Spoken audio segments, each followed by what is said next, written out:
तो आप लोगों को एक मजेदार कहानी सुनाता हूं, कैसे मेरे स्टूडेंट ने मुझे हरा दिया। एक ऐसा क्वेश्चन जो है तो इजी, मतलब कहते हैं ना टफ है पर बहुत इजी है। ऐसे क्वेश्चन होते हैं ना कई बार जो बिटर स्वीट वाली फीलिंग देते हैं कि टफ तो है पर हाँ यार ये तो बहुत इजी भी है, तो कर भी सकते थे। तो ऐसा ही कुछ कहानी हुई कि एक क्वेश्चन आया था मेरे वेलर बैच में। वेलर बैच कौन सा बैच है जिसमें हम लोग प्रॉब्लम्स का डिस्कशन करते हैं। क्वेश्चन मैं यहाँ लेके आता हूँ, जब बच्चे और फ्रेश होते हैं, मैंने भी नहीं देखे होते, फिर बच्चों के साथ उसको अटेम्प्ट करते हैं। उसमें बिल्कुल जबरदस्त आर्ग्यूमेंट काउंटर आर्ग्यूमेंट होता है। मैं कुछ फंडा लगाता हूँ, बच्चे बोलते हैं सर इसमें ये होना चाहिए, हमारा मेथड बेटर है, आपके मेथड, ये सब पूरा डिस्कशन होता है। गूगल मीट पे होता है वो बैच। तो ये जो वेलर बैच है उसमें एक क्वेश्चन आया था।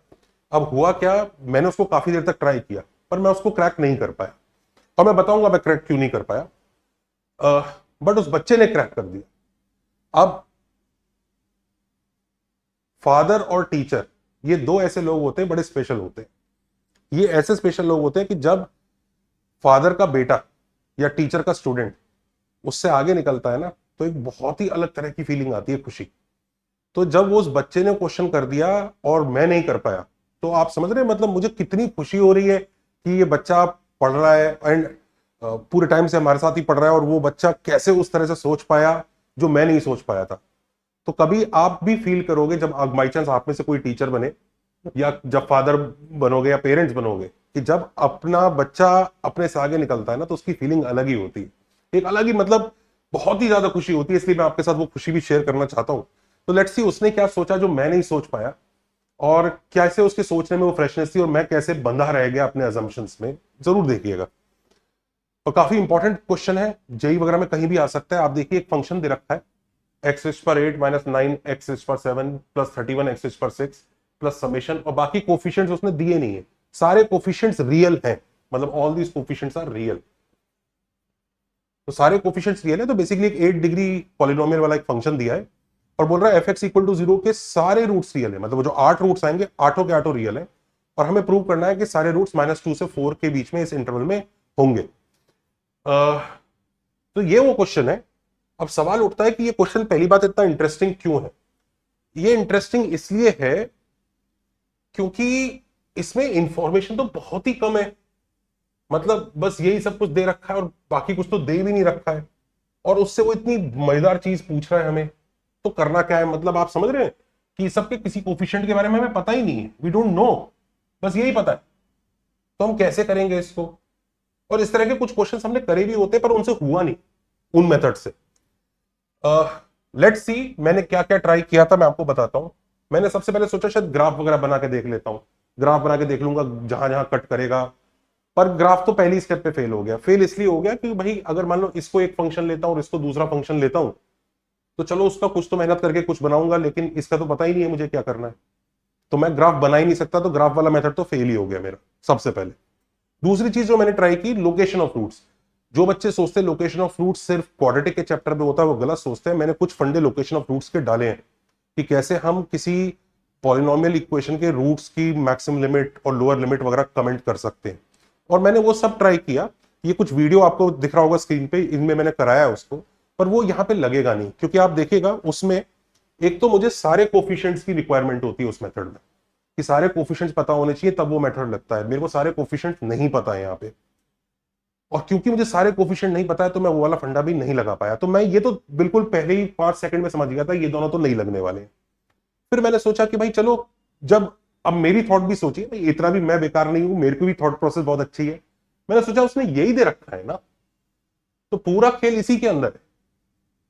और पहली 3 टर्म की हेल्प से हम क्या क्या निकाल सकते हैं, वो सम ऑफ द रूट्स और प्रोडक्ट ऑफ द रूट्स, वो सब निकाल सकते हैं। तो वीटा फॉर्मूला से चलो ट्राई करते हैं कि उससे शायद बात बन जाए।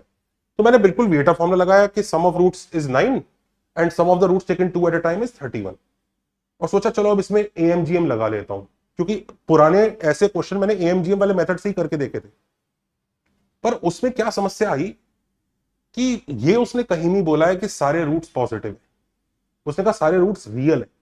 तो हम एएमजीएम की तरफ नहीं जा पा रहे हैं, तो वो फेल हो गया यहाँ पे। वो जो क्वेश्चंस होते थे जिसमें हम एएमजीएम लगा लेते थे ना इस तरह की इंफॉर्मेशन के बाद, वो क्वेश्चन में रूट सारे पॉजिटिव होते थे कुछ, तो दिस इज नॉट वर्किंग। फिर मैंने क्या सोचा कि चलो इसकी हेल्प से और क्या निकाल सकता हूं मैं। अभी भी मैं फाइट मार रहा हूं और ये सब फाइट मैं बच्चों के सामने मार रहा हूं, और बच्चे इसमें बीच बीच में सजेशंस दे रहे हैं कि सर ऐसा कर दो, सर एक्स से डिवाइड कर दो, ये कर दो, और वो सब डिस्कशंस चल रहे हैं। उन सब डिस्कशन के बीच में मैंने सोचा कि चलो मैं इस इंफॉर्मेशन से और क्या निकाल सकता हूं। तो आप अच्छे से जानते हैं समेशन अल्फा स्क्वायर इससे निकाला जा सकता है। और समेशन अल्फा स्क्वायर निकालने के बाद ना मुझे लगा कि हाँ ये बेटर भी होगा। ये बेटर क्यों होगा? क्योंकि अल्फा स्क्वायर ये जब रियल नंबर से सारे रूट्स, तो alpha square, beta square, gamma square ये सब जो होंगे ये पॉजिटिव होंगे, नॉन नेगेटिव होंगे। और चलो कुछ कुछ एएमजीएम वाली बात बन सकती होगी, तो this is what I thought. तो मैंने समेशन अल्फा स्क्वायर निकाला। समेशन अल्फा स्क्वायर निकालने के बाद मुझे समेशन अल्फा का whole square minus twice summation alpha beta से ये 19 आ गया। तो मुझे अब तीन चीजें पता है, सम ऑफ द रूट्स पता है, sum of the roots taken two at a time पता है, sum of the squares of the roots पता है, जो कि 19 आ रहा है। अब क्या करें?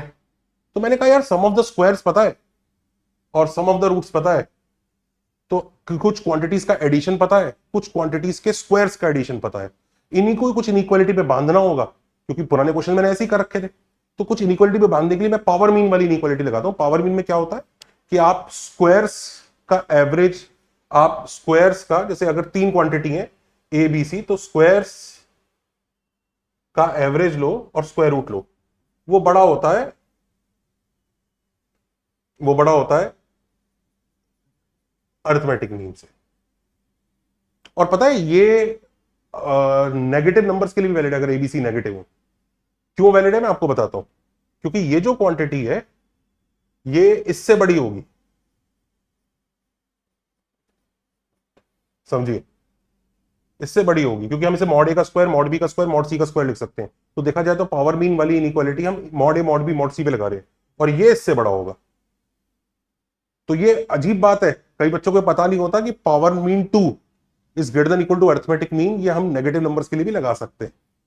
तो ये तो लगा ही सकते हैं। तो मैं बड़ा खुश हो गया कि चलो ये लगा लेता हूं, यहां तो कुछ कुछ कनेक्शन आ गया।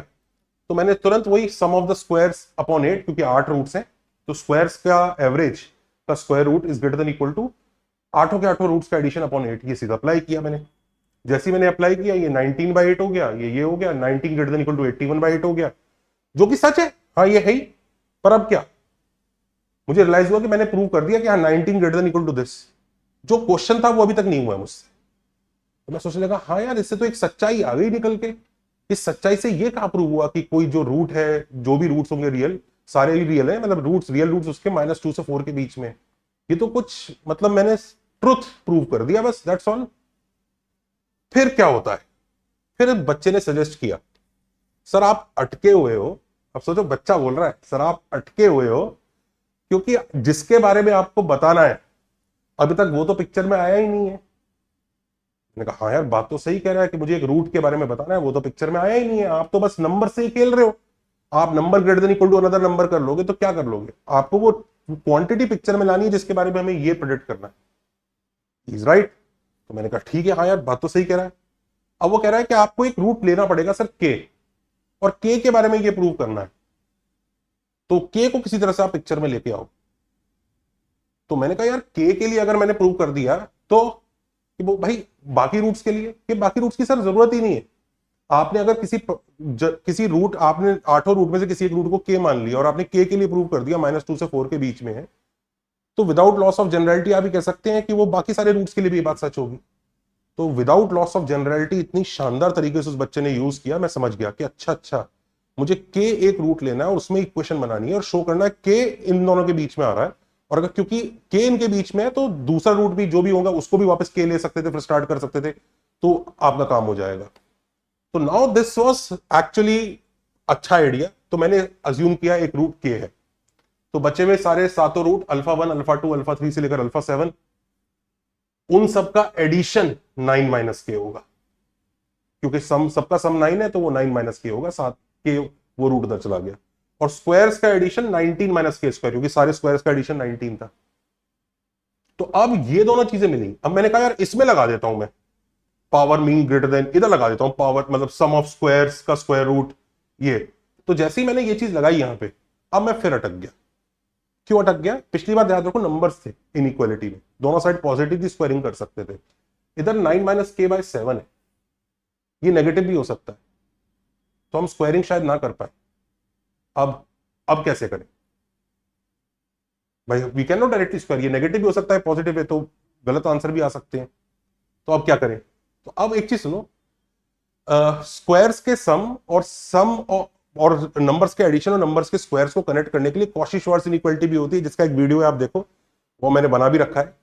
तो हम कॉशी-श्वार्ट्ज इनइक्वालिटी लगाते हैं उन सातों नंबर में। तो 1 into alpha 1 plus 1 into alpha 2 से लेकर 1 इंटू अल्फा 7 का whole square is less than equal to 1 square plus 1 square plus 1 square, 60 times, और ये इसका square. Cauchy Schwarz inequality I hope सब जानते ही होंगे। आपने कुछ सेट ऑफ नंबर्स ले लिए, लेट्स से n नंबर्स है, a1 a2 an, b1 b2 bn, तो इनके मल्टीप्लीकेशन डॉट प्रोडक्ट बोल सकते हो, का एडिशन, विच इज एसेंशियली, अगर इनको वेक्टर फॉर्म में लिख लूं, एक वेक्टर बना लूं जिसके ये कंपोनेंट्स हैं, तो ये उसका डॉट प्रोडक्ट जैसा हो गया, is less than equal to उनके लेंथ के स्क्वायर्स का मल्टीप्लीकेशन। तो जिन बच्चों को कॉशी-श्वार्ट्ज इनइक्वालिटी नहीं है पता, वो एक बार वो वीडियो जरूर देख ले, मेरा बड़ा प्यारा वीडियो है और इंपॉर्टेंट है, आपको पता रहेगा। तो ये इनइक्वालिटी लगा रहा हूं, इसमें बस मैं b1 b2 b3 इन सबको 1 1 1 1 1 ले रहा हूं। एक्चुअली a1 a2 a3 इन सबको 1 1 1 ले रहा हूं, b1 b2 b3 ये सब जो है इनको मैं रूट्स ले रहा हूं, अल्फा 1 अल्फा 2 अल्फा। जैसे ही मैंने ये इनइक्वालिटी लगाई, तो ये 9 माइनस के का होल स्क्वायर हो गया is less than equal to 7 into 19 minus के स्क्वायर। तुरंत के में क्वाड्रेटिक बन गई, और तुरंत के इस क्वाड्रेटिक को सॉल्व करके वो -1.66 से 3.91 के बीच में आ गया। एंड अगर वो ये बात सच है, तो बिल्कुल ऑफकोर्स वो -2 से 4 के बीच में हो ही गया के। तो ये तो हमने किसी एक पर्टिकुलर रूट उठाया, उसके लिए प्रूव कर दिया। ऐसे दूसरे रूट को उठा लो, ऐसे तीसरे को उठा लो, ऐसे आठों को उठा लो, उनके लिए प्रूव कर दो। तो यस, जितने भी रियल रूट्स होंगे, एक्चुअली इस इक्वेशन के सारे रियल रूट्स हैं, तो all the real roots will be between -2 and 4। तो बड़ा मजेदार लगा, अच्छा लगा कि बच्चे ने अच्छा सोचा, मैं उतना अच्छा नहीं सोच पाया। और क्या यूनिक था कि हम जो, आप समझ रहे हो ना, मतलब सारे रूट्स में से एक रूट को अलग सेपरेट करके यूज करना चाहिए, क्योंकि हमें उसके बारे में बात करनी है। ये थॉट मैं नहीं पकड़ पा रहा था, मैं वही सबको एक साथ लेके चले जा रहा था, तो कुछ बोल भी नहीं पा रहा था। लेकिन एक को अलग ले जाके फिर करो, and I think this is a niche level फंडा, मजेदार चीज है। और ऐसे अच्छे अच्छे फंडे हम अपने बैच वगैरह में डिस्कस करते हैं। एक बार चैनल को लाइक शेयर सब्सक्राइब कर लीजिए, हमारे कोर्सेज जरूर चेकआउट कीजिए, चाहे आप 11th के बच्चे हैं, 12th के बच्चे हैं, 11 12 कंबाइन करना चाहते हैं, बेसिक से करना चाहते हैं अल्ट्रा प्रो एडवांस लेवल तक, या फिर एक थोड़े हायर लेवल से शुरू करना चाहते हैं, सबके लिए हमारे पास बैचेस हैं। Phoenix batch, Titans batch, Gladiator batch, Spartan batch, there are good batches, एक बार जरूर चेकआउट कीजिए। अगर आपको मैथ्स पसंद है, लोग कहते हैं कि अगर मैथ्स पसंद है तो हमसे पढ़ो, अंजुल सर से। अगर मैथ्स से नफरत है ना, तो भी जरूर पढ़ो, मैथ्स एक्चुअली पसंद आने लगेगा। इसके अलावा अगर आप किसी अच्छी जगह पढ़ रहे हैं ऑलरेडी और आपको लग रहा है कि नहीं मैं वहीं पढ़ना चाहता हूं, पर मैं प्रैक्टिस करते हुए, जैसे वेलर बैच जिसके बारे में मैंने एग्जाम्पल दिया, उस वेलर बैच का एनवायरनमेंट में अपने आप को रखना चाहता हूं ताकि मेरी ग्रोथ भी होती रहे, तो आप वेलर बैच भी चेकआउट कर सकते हैं। इसके अलावा चेकआउट अकेडमी दोस्त, सेल्फ स्टडी की वजह से रैंक सबसे ज्यादा आती है। अब सेल्फ स्टडी की वजह से जो रैंक आती है, इस रैंक के लिए आपको अकेडमी दोस्त सबसे ज्यादा हेल्प कर सकता है। आपको टीचर्स क्लास में बहुत अच्छा पढ़ा रहे हैं, आप होमवर्क कर रहे हो, डाउट डिस्कस कर रहे हो, ग्रेट, सब कर रहे हैं, पर आप हर हफ्ते 1-2 घंटा अकेडमी दोस्त पर स्पेंड करके देखो, आपको अपने आप ही उसमें इंप्रूवमेंट दिख जाएगा। वो सिर्फ टेस्ट नहीं है कि टेस्ट दे दिया मैंने, ना ना ना ना, टेस्ट तो बहुत बचकानी चीज है। वो टेस्ट के बाद आपको रेमेडी देता है कि हाउ टू इंप्रूव, और वो जो इंप्रूवमेंट का जो पाथ आपको देगा, वो आपकी बहुत हेल्प करेगा। एक बार चेकआउट कीजिएगा, एंड आई होप सबको वीडियो आज का पसंद आया होगा। Take care, bye.